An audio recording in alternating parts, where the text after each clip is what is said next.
Bien, estábamos hablando del proceso, ¿no?, de replicación del DNA, la organización y la estructura de esta biomolécula de mucha importancia. El DNA prácticamente es el encargado de contener toda la información genética básica de un organismo, ¿no?, de una célula del ser humano. Prácticamente todo lo que somos está almacenado bajo la forma de una secuencia específica de nucleótidos, ¿no? Estos nucleótidos se organizan en genes, estos genes pues dan origen a los cromosomas y de esta manera se contiene la información que en cualquier momento puede ser expresada. Justamente el inicio de la expresión génica inicia a este nivel, ¿no? Tratando de entender cómo se organiza estructuralmente el DNA. Entonces, hasta el día de ayer hablábamos de las características estructurales del DNA, ¿no? Su composición química, las bases nitrogenadas, y también hacíamos mención a la replicación, el proceso de replicación del DNA procariótico, ¿no? El DNA presente en procariotas, que a diferencia de los eucariotas es tal vez más sencillo, ya que se organiza bajo la forma de un solo cromosoma circular, covalente, cerrado, donde habíamos identificado tres etapas fundamentales, ¿no? La iniciación, la elongación y la terminación, donde, como ustedes han podido percatar, hay pues la participación de ciertas enzimas y proteínas que son importantes para llevar adelante este proceso. Entonces, el día de hoy vamos a continuar con la replicación del DNA eucariótico, que lleva adelante un proceso semejante al que habíamos descrito el día de ayer, obviamente con ciertas diferencias, y vamos a hacer hincapié en estas diferencias. Bien, las etapas son las mismas, ¿no? Es decir, hablamos de una etapa de iniciación, elongación y terminación, pero con ciertos detalles que tenemos que especificar, ¿no?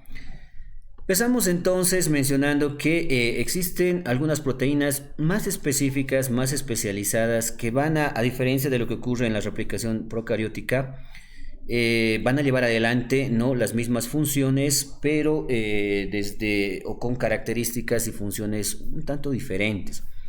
Es así que para el reconocimiento del origen del punto ORI, ¿no?, lo que ocurría en el DNA procariótico, para el DNA eucariótico tenemos una proteína específica denominada ORC. La actividad helicasa la lleva adelante la proteína MCM. La protección del DNA monocatenario a través de las proteínas RPA. La síntesis del cebador, la polimerasa alfa primasa. La pinza deslizante, una PSNA. La eliminación del cebador, una RNasa H y la FEN1. Entonces, estas son proteínas más específicas, especializadas, que van a llevar adelante funciones semejantes, ¿no?, de lo que ocurría en la replicación procariota, pero, pero que, bueno, van a estar presentes exclusivamente en células eucarióticas, ¿no? También tenemos que mencionar que, por lo menos en las células eucarióticas, se lleva adelante un proceso de replicación celular, ciclo celular, ¿no? Este ciclo celular contempla cuatro fases importantes: la G1, la S, la G2 y la M. Entonces, en la etapa G1 o GAP1, la célula empieza a sintetizar grandes concentraciones de las moléculas que van a ser necesarias para llevar adelante la replicación celular. Entonces, una etapa de preparatoria para la célula que va a dar inicio al proceso de división celular. La segunda etapa, la etapa S, involucra la síntesis del DNA. En esta etapa es donde se lleva adelante todo el proceso de replicación del DNA. Vale decir que el DNA original, ¿no?, el DNA madre, se empieza a replicar para generar dos moléculas de DNA hijas, ¿no?, tal y cual lo habíamos descrito el día de ayer, a través de las etapas de iniciación, elongación y terminación. Entonces, una vez sintetizados las dos nuevas moléculas de DNA hijos, entramos a una etapa G2, GAP2, donde la célula empieza, ¿no?, a enviar señales para poder modificar la estructura misma de la célula, y esto se pueda traducir ya en lo que se conoce como etapa M o mitosis, donde se lleva adelante la separación física de la célula, ¿no?, que va a generar dos células hijas. Entonces, este proceso se conoce como ciclo celular, involucra esas 4 etapas. La mayoría de las líneas celulares cumplen estas 4 etapas, pero existen ciertas líneas celulares, especialmente hablando de los linfocitos de memoria, ya sean linfocitos T o B, que son capaces de ingresar después de la etapa M a una etapa G0 o GAP0, que es una etapa que puede durar entre meses, inclusive años, donde la célula, si no sufre un proceso de estimulación, simplemente no va a ingresar ni a la etapa G1, ni S, ni G2, ni M. Es decir, esa célula se mantiene ahí estable, conteniendo cierto tipo de información, ¿no? Tal y cual ocurre en el caso de estos linfocitos, ¿no? De memoria. Entonces, en la etapa G0, estas células se encuentran en reposo y están a la espera de recibir algún tipo de estímulo que permita que estas células en algún momento puedan replicarse, ¿no? En el caso de estos linfocitos, este proceso del ciclo celular, ¿no? Reingresarían siempre y cuando se exponga ese organismo nuevamente al ataque contra un agente patógeno específico,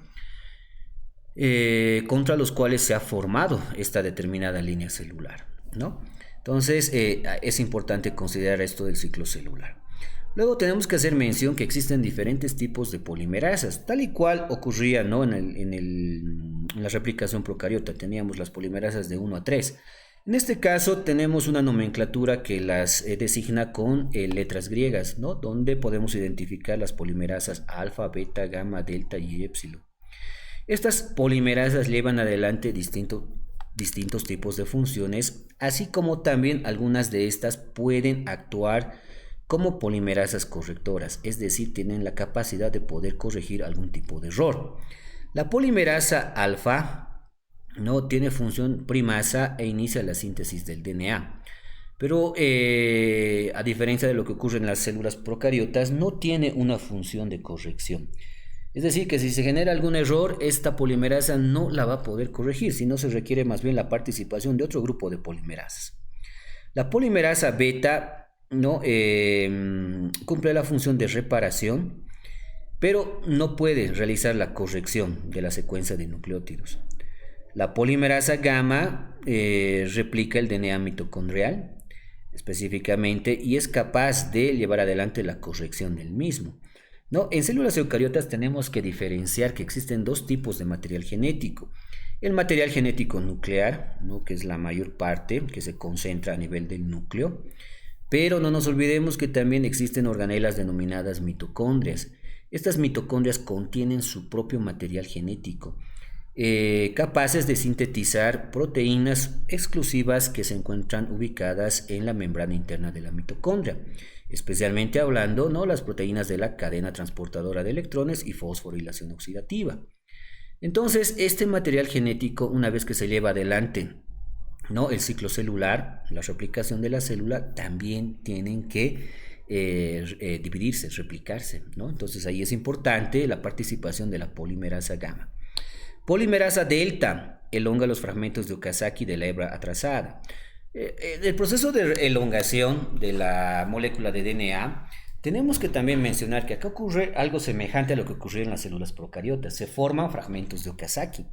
¿Qué son los fragmentos de Okazaki?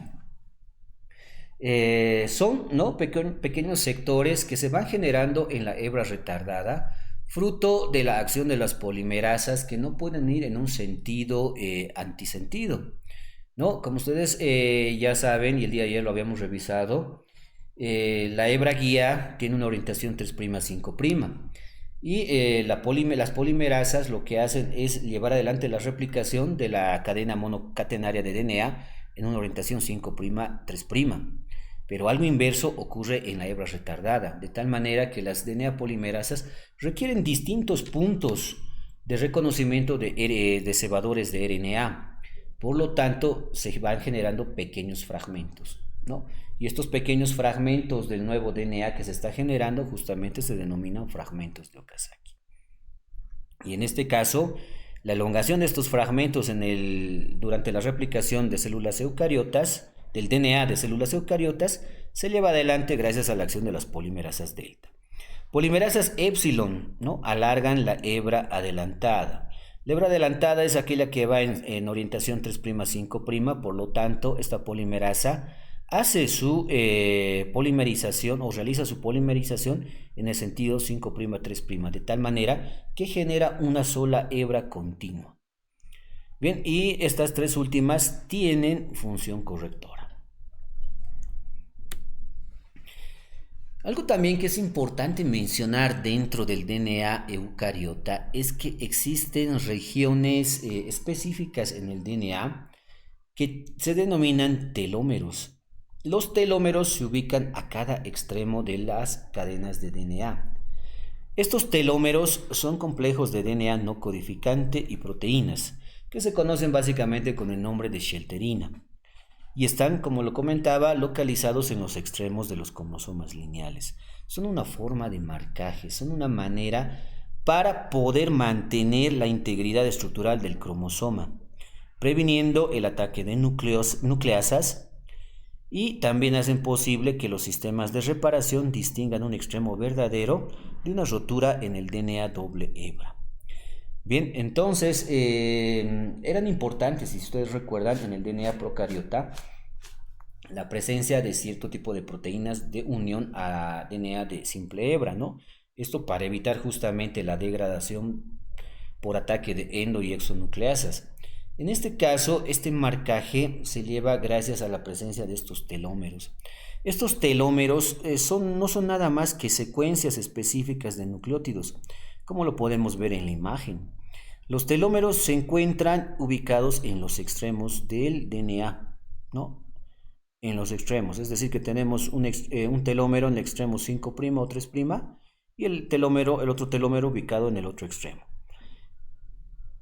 Molecularmente hablando, estos telómeros no son más que repeticiones de secuencias específicas, y la secuencia que usualmente se repita es la secuencia AGGTT, es decir, una secuencia de 6 bases que se va repitiendo múltiples veces, ¿no?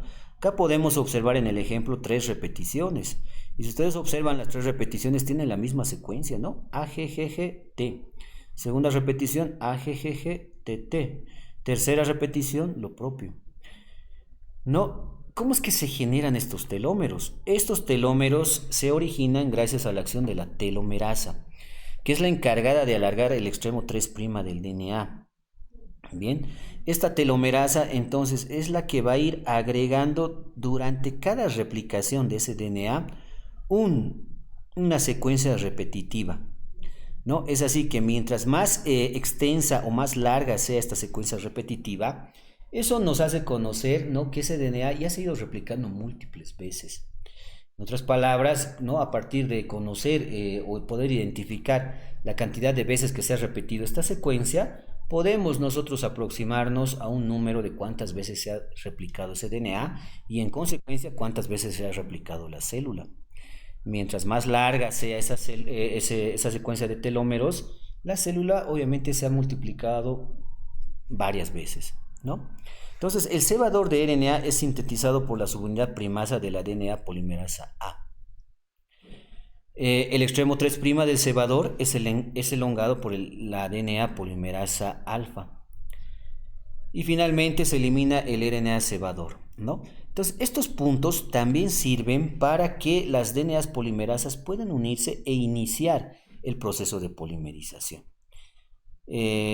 Como ya lo comentaba hace un momento, son entonces puntos de reconocimiento que van a permitir y favorecer el proceso de elongación de la cadena, de las nuevas cadenas de DNA. Bien, inhibición de la síntesis del DNA por análogos de nucleósidos. Tal vez antes de mencionar este apartado, tenemos que comentar que el proceso es semejante al que ocurre en células procariotas, ¿no? Salvo pequeñas diferencias que hemos ido especificando en las anteriores diapositivas. Entonces vamos a identificar el proceso de iniciación, donde, ¿no?, en el cromosoma procariota se iniciaba a partir de generar la horquilla de replicación en un punto específico denominado órice. Un solo punto de origen de replicación. En cambio, en las células eucariotas, ¿no?, en el DNA de células eucariotas van a existir múltiples puntos de origen, no solamente uno. ¿Y esto por qué? Porque a comparación del DNA procariota, pues el DNA eucariota es extremadamente grande. Es tremendamente grande y complejo, entonces por esa razón se requieren múltiples puntos de iniciación de la replicación. Y esto es lo que va a favorecer a que la célula pueda replicar no solamente su DNA, sino también la célula misma en un periodo corto de tiempo, ¿no? Bien, durante el proceso de replicación pueden existir, ¿no?, ciertas falencias, ciertos problemas que pueden llevarse adelante de forma innata o por algunos problemas a nivel de la secuencia del DNA o mal funcionamiento de ciertas proteínas involucradas en la replicación. Pero también acá se lleva adelante un efecto terapéutico. Bien, actualmente, especialmente, ¿no?, en enfermedades como el cáncer, en el tratamiento de enfermedades de naturaleza viral, se utiliza o se quiere favorecer el detener el proceso de replicación. Es decir, que determinadas células no sean capaces de dividirse, no sean capaces de replicarse. Y esto es importante cuando hablamos de una célula cancerígena, ¿no? Una célula cancerígena es una célula inmortal. ¿Qué quiere decir esto? Que esa célula constantemente se va a ir dividiendo. Y de alguna manera hay que detener a través de una terapéutica específica. Las células virales también estimulan la replicación celular. ¿Por qué? Porque dependen de esto, ¿no? Un virus, al ser un complejo supramolecular, requiere sí o sí de la maquinaria replicativa de una célula. Si no invade una célula, pues un virus es simplemente un compuesto inerte, ¿no? Entonces estimula, el virus, una vez que ha infectado a una célula, estimula que esta célula se vaya replicando constantemente, de tal manera que esto favorezca que al tiempo de replicarse el DNA propio de la célula, también pueda replicarse el DNA del virus. Y de esta manera se pueda generar, ¿no?, nuevos viriones que van a ir a infectar otras células. Entonces, en estos dos casos específicos, ¿no?, la terapéutica convencional que se utiliza es inhibir la síntesis del DNA utilizando análogos de nucleósidos. ¿Qué quiere decir esto? Utilizando variantes de los nucleósidos que vayan a detener, que vayan a inhibir de forma reversible o irreversible ciertas polimerasas, y de esta manera no se pueda replicar el DNA. Si no se replica el DNA, simplemente no se divide la célula. Y si no hay división, pues se detiene el proceso cancerígeno y también se detiene el proceso de replicación viral. Entonces, a la izquierda yo he colocado las bases que son comunes y que están presentes en el DNA. ¿No? Ya les había explicado la timina, la guanina, la citosina, la adenina.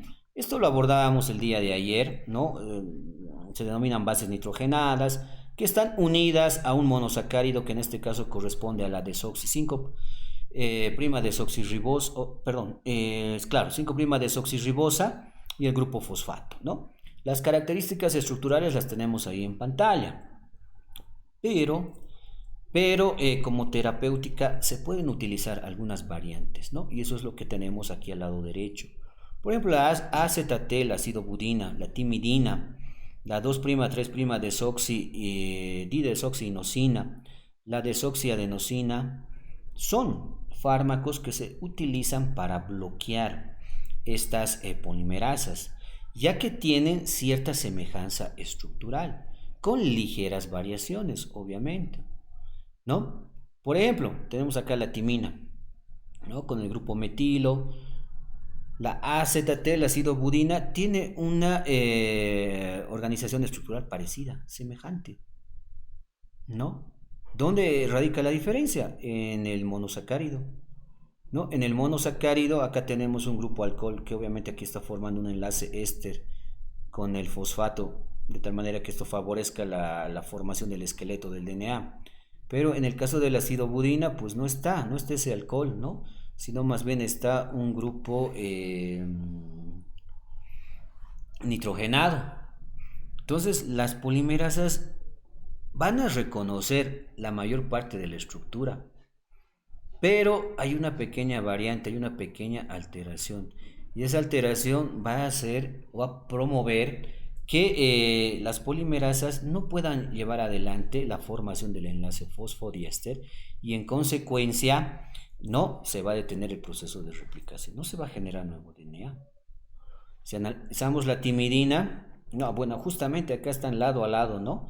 la comparativa. Esta es la timidina, donde está la timina. Si ustedes observan la base nitrogenada, es la misma. Tiene una organización semejante, metilo, metilo, el grupo amida, amida. Acá lo propio, la variante va a ser justamente en el alcohol. ¿No? En este caso, la 2'3' didesoxiinosina, ¿no? Va a ser un análogo de la desoxiadenosina, ¿no? Ustedes observan, las características estructurales son ligeramente variantes, ¿no? La base nitrogenada va a cambiar definitivamente, ¿no? Tiene diferentes grupos funcionales, así como también existe una alteración en el monosacárido, ¿no? De forma natural deberíamos, o bueno, las polimerasas reconocen lo que está al lado derecho, pero con fines terapéuticos, ¿no? Se puede incluir este tipo de fármacos, donde vamos a encontrar la ausencia de los dos grupos alcoholes característicos de la ribosa. Por eso ese denominativo también de didesoxi o dideoxi también es el otro término que se puede aplicar, ¿no? Esta pequeña variación, esta pequeña diferencia hace que se bloqueen algunas polimerasas. Polimerasas bloqueadas, en consecuencia, pues detención del proceso de replicación. No hay replicación del DNA, no hay división celular. Y en consecuencia se observa el efecto terapéutico que se busca, ¿no? Detención de la división celular, de la replicación celular. Bien, organización del DNA eucariótico. ¿Cómo se organiza el DNA de los eucariotas? Bueno, es mucho más complejo. En este aspecto sí tenemos que reconocer que hay mayor complejidad en relación a lo que ocurre dentro del DNA procariota. El DNA eucariota se organiza, bueno, al ser un material genético bastante grande, ¿no? Empieza a organizarse, empieza a enrollarse, a generar un super enrollamiento, de tal manera que esto se pueda concentrar, ¿no? Dentro del núcleo de una célula. Es así que el DNA va a dar origen a los conocidos cromosomas. En las células procariotas hablamos de un solo cromosoma, un único cromosoma, pero en el ser humano hablamos de 23 pares, ¿no? Entonces ahí podemos ya observar la complejidad de los mismos. Entonces el DNA se va organizando, ¿no? Es lo que vemos acá en líneas rojas, es la doble cadena de DNA, que es capaz de unirse a proteínas denominadas histonas. Lo que acá en la imagen está representado con esferas celestes. Estas histonas contienen dentro de su estructura gran cantidad de aminoácidos de carga positiva, como ser la lisina, la arginina y la histidina. ¿Por qué es importante esto de las cargas? Porque la carga formal, normal del DNA es negativo. Entonces, que las proteínas tengan un exceso de cargas positivas y el DNA cargas negativas genera un tipo de atracción electrostática.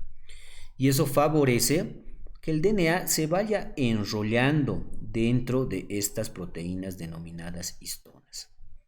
A esto se conoce, ¿no? Esta conjunción de DNA con proteínas histonas se conoce con el nombre de nucleosomas. Bien, estas proteínas histonas tenemos, ¿no? Las H1, las H2, las H3, H4. Y la organización es tal cual lo vemos ahí en la imagen, ¿no? Por lo menos las H2, A y B con las H3 y 4 generan un pequeño núcleo sobre el cual se van enrollando las moléculas de DNA. Las histonas de tipo 1 más bien actúan como conectores o puentes entre los nucleosomas que se están formando. De esta manera, ¿no? Se va adoptando y dándole una forma y compactación, que es lo más importante, a la molécula del DNA. En la imagen del lado, ¿no? Vemos cómo se va organizando, no solamente la formación de los nucleosomas, ¿no? Sino también que estos se van compactando mucho más hasta formar nucleofilamentos, fibras de 30 nanómetros. Luego, conformar unirse a proteínas de andamiaje y estos nucleofilamentos conformar filamentos que más adelante van a dar origen a los conocidos cromosomas, ¿no? De esta manera existe una hipercondensación del DNA. Esta molécula de DNA lineal que macroscópicamente, ¿no? Si tuviéramos la capacidad de poder agarrar un extremo y el otro extremo, podríamos verlo macroscópicamente hablando. Pero no, imagínense que dentro de 5 micrómetros, que es el tamaño estándar de un núcleo, puede contenerse toda esta longitud gracias a este tipo de organización y compactación, que va a dar origen, ¿no?, a la formación de nucleosomas, nucleofilamentos, filamentos y finalmente cromosomas. Cuando el DNA tiene que replicarse, este tipo de estructuras tienen que romperse, se tienen que disgregar. Para que el proceso de replicación se lleve adelante, el DNA, ¿no?, el DNA tiene que estar libre, no tiene que estar conjuncionado a las proteínas histonas. Reparación del DNA. Bien, durante el proceso de replicación, como ya también lo habíamos mencionado el día de ayer, pueden generarse ciertos tipos de errores, ¿no? La ventaja es que también tenemos maquinaria que es capaz de reconocer estos errores y llevar adelante un proceso de reparación y corrección de los mismos, de tal manera que se evite cualquier daño estructural del DNA, o en el peor de los casos, ¿no?, que se favorezca la activación de protooncogenes en oncogenes, lo cual se traduce, ¿no?, en un proceso cancerígeno. Entonces, este proceso de reparación es constante porque algunas células, especialmente las células epiteliales, no se van replicando constantemente. Las células de la piel a diario van cambiando. Bien, no, esto debido a la naturaleza, las características, la función del tejido en cuestión, es que se van a ir replicando constantemente, ¿no?, a diferencia de otro tipo de líneas celulares. Entonces, la probabilidad de que en estas células existan errores durante la replicación del DNA también es alta, pero no, más bien se tienen estos mecanismos de reparación. En la imagen en cuestión vamos a hablar de la reparación de apareamiento erróneo dirigida por grupos metilos, ¿no?, como ejemplo agarrando el caso de Escherichia coli. Bien, las hebras hijas recién replicadas, lo que está aquí en verde, contienen una G mal apareada con una T en la hebra original azul. Bueno, aquí se lleva adelante, se está ¿no?, especificando a través de este esquema que no se está llevando adelante un apareamiento correcto. Si ustedes recuerdan, ayer, ¿no?, mediante la ley de Chargaff, sabemos que la adenina se une a la timina y la guanina a la citosina, pero en algún momento pueden incluirse dos bases que no van a llegar a aparearse entre sí, no van a generar puentes de hidrógeno. El ejemplo en cuestión, ¿no?, es la formación de o acercamiento de la guanina con la timina, ¿no? De acuerdo a la regla de Chargaff, simplemente esto no se debiera dar. Esto va a provocar una alteración en la estructura misma del DNA. Por lo tanto, esto tiene que ser corregido. Bien, por lo tanto, existen proteínas, ¿no? Acá la importancia de proteínas, enzimas, que son los que van a reconocer este tipo de errores. En el caso de Escherichia coli, las proteínas se denominan MUT, M-U-T. Son las que reconocen el apareamiento erróneo, identifican la hebra metilada progenitora y escinden en la hebra hija. Bien, ¿esto qué quiere decir? Las hebras originales, después del proceso de replicación, van a mantener cierto nivel de metilación. Un DNA denominado madre, el DNA original, es altamente metilado. Justamente la presencia de grupos metilo hace que el DNA presente en ciertas células, ¿no?, favorezcan la función misma de la célula. Entonces, un DNA maduro siempre va a estar metilado. Bien, a diferencia, las hebras hijas, las hebras que se van generando, ya sea la hebra adelantada o la hebra retardada, no están metilados. Bien, el proceso de metilación se va a llevar adelante posteriormente. Entonces, es en ese momento que se puede llevar adelante el reconocimiento, ¿no?, de dónde se está produciendo el error, gracias al reconocimiento de estos grupos metilos en la hebra original por este grupo de proteínas MUT. Una vez reconocidas, entonces se libera el segmento de la hebra hija, es decir, se realiza un corte. Un corte de tal manera que se va a eliminar, ¿no?, la secuencia, el fragmento que contiene el error. Posteriormente, las polimerasas van a rellenar el hueco y las ligasas unen las piezas de DNA recién sintetizados a la hebra del DNA original. y de esta manera pues no se lleva adelante la corrección del error. Entonces el error era acá que había ingresado una guanina, ¿no? Que no se va a parear con la timina. Una vez corregido el error, se ha involucrado, ¿no?, la adenina, que sí va a formar un puente de hidrógeno, bueno, dos puentes de hidrógeno en realidad, con la timina, y de esta manera se mantiene la estabilidad de la cadena de DNA naciente. La reparación del DNA por escisión de nucleótidos de los dímeros de pirimidina, ¿no? Igual, caso de Escherichia coli. En este caso, tenemos que hablar que se pueden formar, ¿no?, dímeros de pirimidina. Esto por acción de la radiación ultravioleta. La radiación ultravioleta genera la energía suficiente para romper los puentes de hidrógeno que se forman entre pares de bases y favorecer la formación de un enlace entre pirimidinas que estén cercanas, especialmente las timinas, ¿no? Entonces, de tal manera que se van a generar dímeros de pirimidina, o específicamente hablando, dímeros de timinas. Bien, una vez reconocidas, ¿no?, reconocido ese segmento, ese fragmento de DNA que está alterado, que contiene el dímero de pirimidina, ¿no? Van a entrar en acción ciertas endonucleasas específicas de ultravioleta, ¿no? Las que tenemos ahí descritas en la imagen, ¿no? Las VR-ABC sinucleasa. Esta enzima entonces va a ser capaz de generar mellas, ¿no?, rupturas dentro de la región del DNA que está alterado y donde se han formado los dímeros de pirimidina. Posteriormente van a favorecer su eliminación. Bien.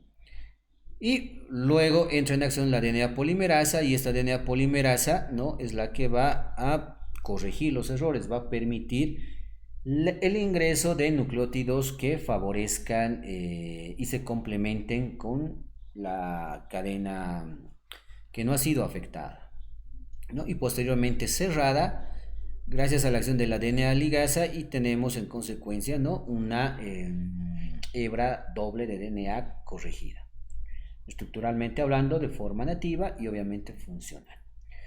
Si este proceso de reparación se viera afectado, no nos olvidemos que lo que aquí importa es la participación de enzimas y proteínas. Pueden existir enfermedades genéticas, no pueden existir problemas de naturaleza genética que van a afectar la funcionalidad de este grupo de enzimas y proteínas. Entonces, uno de los reportados en la literatura es el xeroderma pigmentoso, que se debe, ¿no?, a la deficiencia de estas enzimas y proteínas encargadas del proceso de reparación por escisión. Entonces, en la imagen del lado, ¿no?, tenemos la imagen de un niño que sufre de xeroderma pigmentoso. Es decir, hay múltiples problemas en la piel, especialmente en la piel expuesta, ¿no?, las regiones que están expuestas directamente a la luz ultravioleta. Entonces, las manifestaciones clínicas creo que las podemos visualizar claramente en la imagen que tenemos, ¿no es cierto? Entonces, este tipo de pacientes pues tienen que evitar el contacto directo con la radiación ultravioleta, y el tratamiento que se va a hacer es más paliativo, ¿no?, porque llevar adelante una terapéutica simplemente no se puede. No se puede administrar un grupo de proteínas o enzimas que vayan a corregir estos errores. No se puede, lastimosamente. No olviden que las enfermedades genéticas congénitas, lastimosamente, no tienen tratamiento, ¿no? El tratamiento que se utiliza es más con naturaleza paliativa, es decir, apuntando a disminuir las manifestaciones clínicas. Claro, obviamente acá en la imagen tenemos un caso tal vez un poco extremo, ¿no?, pero que puede de alguna manera presentarse. Corrección de alteraciones de las bases mediante reparación por escisión de bases. Bueno, en este caso se va a llevar adelante algo semejante, no puede que se identifique una alteración específica dentro de la secuencia del DNA, ¿no? Por ejemplo, una desaminación espontánea que va a afectar específicamente a una base, ¿no? Tenemos acá una secuencia TGC-AGTG. Su secuencia complementaria sería ¿no? ACG, TCAC. Pero por un proceso de desaminación espontánea se va a ver afectado una base, ¿no? Donde esa citosina se va a transformar en uracilo. El uracilo es una base que no está presente en el DNA. Además de que, si bien va a formar puentes de hidrógeno con la guanina, no va a ser de la misma naturaleza que ocurre entre la guanina y citosina, ¿no? Entonces, esto va a ser reconocido nuevamente por enzimas y proteínas. En este caso, entra en acción la uracil N-glucosilasa, que lo que va a hacer es remover el uracilo que ha aparecido ahí fruto de la desaminación. Luego, una endonucleasa va a favorecer el corte, la ruptura del enlace fosfodiéster con la finalidad de favorecer el ingreso de una nueva base, la base correcta, la base adecuada, que en este caso sería ¿no? la citosina. Esto se va a ver favorecido por la desoxirribosa fosfatoliasa. Luego la DNA polimerasa y la DNA ligasa van a permitir el ingreso y cierre de esta cadena reparada, ¿no? Y de esa manera nuevamente se retorna a la estructura nativa de ese DNA que va a tener una funcionalidad específica. Bien, en este cuadrito se los estoy resumiendo las principales enfermedades debidas a defectos de reparación del daño del DNA en humanos.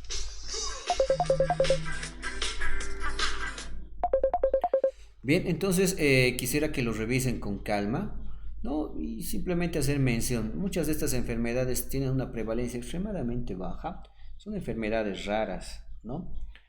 Entonces, de todas maneras, ¿no? Es importante que ustedes las conozcan y entiendan el mecanismo por el cual se llevan adelante, ¿no?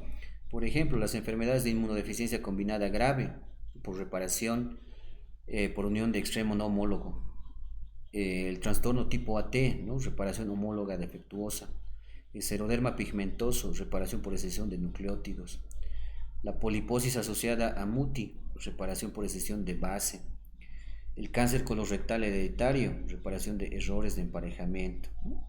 Entonces ahí tenemos un listado de estas enfermedades que, si bien son de baja prevalencia, es bueno también conocerlas, ¿no? Eso sería todo entonces, con esto estaríamos cerrando este capítulo. Si ustedes tuvieran alguna pregunta, adelante por favor.